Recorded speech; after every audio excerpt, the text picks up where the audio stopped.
Hey folks, how are things going? Looks like KMR Junior has finally started pulling some stop for Granblue, cause I can still barely believe how much stuff was announced in this livestream. No time to waste, strap in and let's go. We open with a little bit of versus since Will Ness is about to join the roster, and with a bit of a surprise, the producer from Zombieland Saga is going to be turned into a lobby avatar. The Granblue segment opens with a returning player campaign for seasonals who weren't around for the anniversary. It'll have more login bonuses, missions, and even its own returnee gacha. I hear people crying this was a sign of an approaching end of service, but Genshin and Star Rails have been doing the same campaign too, done that for years, and only drama farmers call those dead games to try and clickbait add revenue. Granblue will get there eventually, but it will still be around and kicking for a while.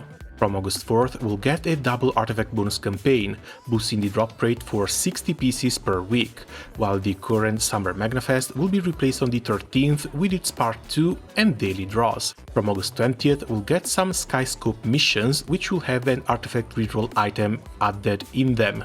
In September, we'll see a half-anniversary campaign, basically another Magnafest, which will last until the 24th and bring an 11.5 times boost to experience and rank gain. Right alongside the Guild War, time to go hit that rank 400 if you've been slacking. The new summer character slots go to a super cute Katura, and thank Bahamut they changed her horrible top. Second slot to the newly appointed leader of the Evokers. I would have guessed she would turn to Wind to team up with Katselia, but after Cassius, any elements open.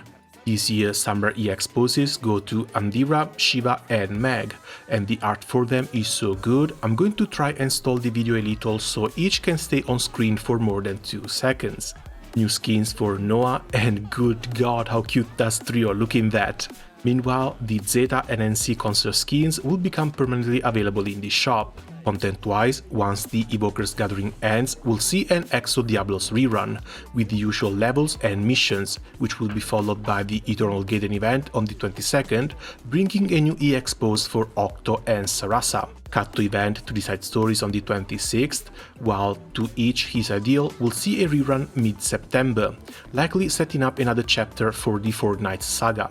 A week before that, another Rest of the Beast rerun, adding a new fate for Shushuku, Amy, Piju and Koku, the new Proud Plus battles, and the respective summon uncaps. Summons-wise, Light and Dark are going to get something new other than Huanlog and Chillin. September 7th will be Dark Guild War time, with the boss entering the playable WAN list on site, boosted drop rates for light weapons, and finally the new Soldier skin series. If you haven't unlocked the Seeker, you'll be able to choose which track to gain honors on, but other than the base Sergeant, Captain looks dapper as hell. They put beret on the dog and the hawk too, but that's only tier 2, cause the General completely blows it out of the park. I can't wait to see the animation for these. For being not truly free skins since you pay for them with your soul, my jaw is on the damn floor. And now, more changes. Celestial weapons are getting an uncap. This feels way too early for weapons this good, but anything that helps us survive the Nightmare 250 is welcome. Extra set for the Nightmare 250s. I will take the 3 extra weapon slots, but how bad is the boss going to be to need them? Lastly, a small change in schedule. Nightmare 95s moves to the preliminaries, leaving the 90 just to be your I gotta spam to farm weapons raid, while Day 1 will unlock the Nightmare 150s after killing 100 Nightmare 100s already. Day 2 will unlock the Nightmare 200s after killing 100 Nightmare 150s.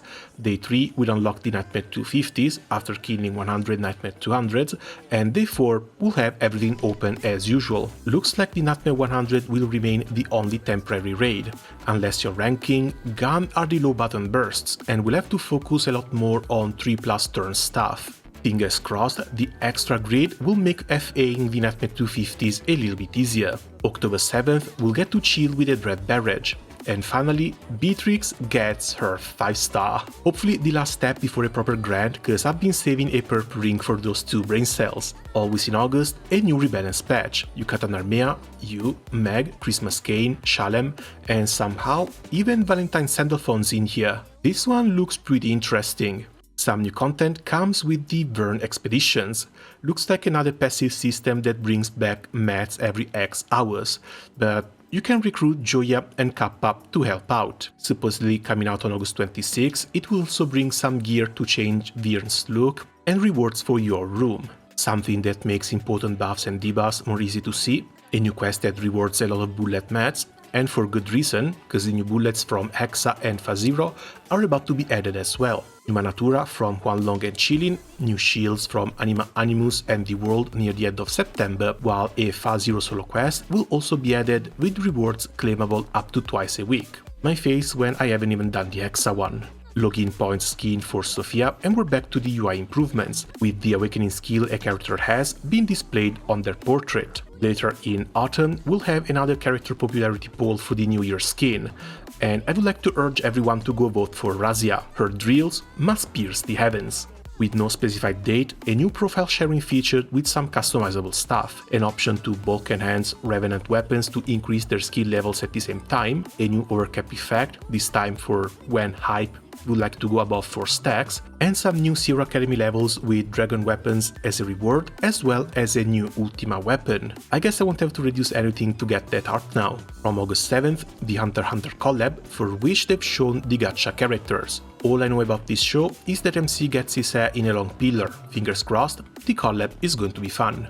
Then we're down to merch. Siegfried and Silva statues with more release date, a 1000 pieces puzzle from What Makes the Sky Blue, perfume, and another Unicloset collab with skins that will likely never be released. Then we land on the musical side, with a new single for Yatima coming with an amazing looking skin, but they're not done yet, since Orologia is going to get their own. Again, another great skin too. The third single will come out near Christmas for Six and Nehan. The Granblue Fest of course announced for this Christmas, and we can expect the next livestream on December 28th as well. Then Evangelion collab in November.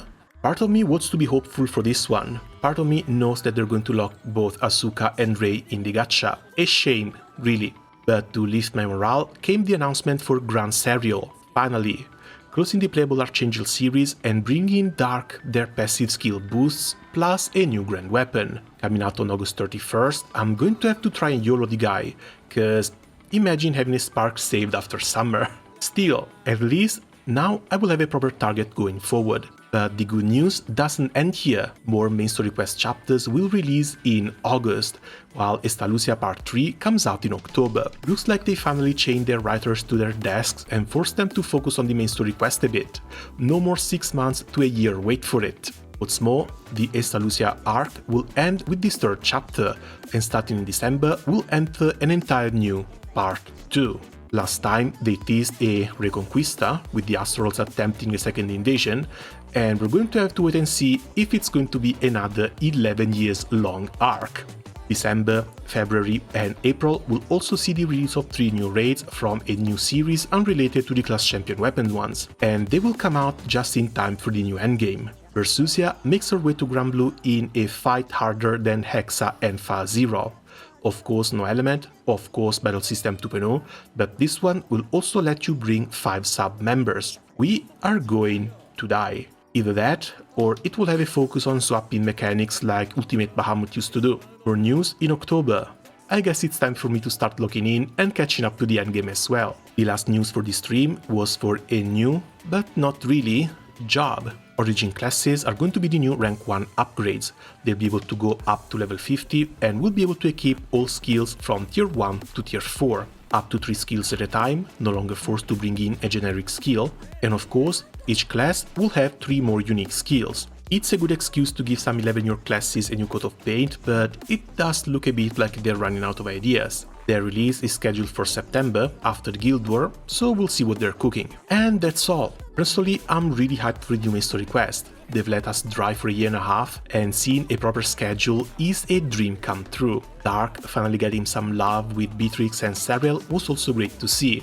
Let's just pray that his kit will be new levels of broken. The collabs got some wind taken out of their sails due to the gacha, but it doesn't change the fact that this livestream had plenty of bombs. We are so back, baby! Alright then, leave a like, drop a comment for what you're most hyped for, and as always, thanks a lot for watching, and see you around soon. Ciao!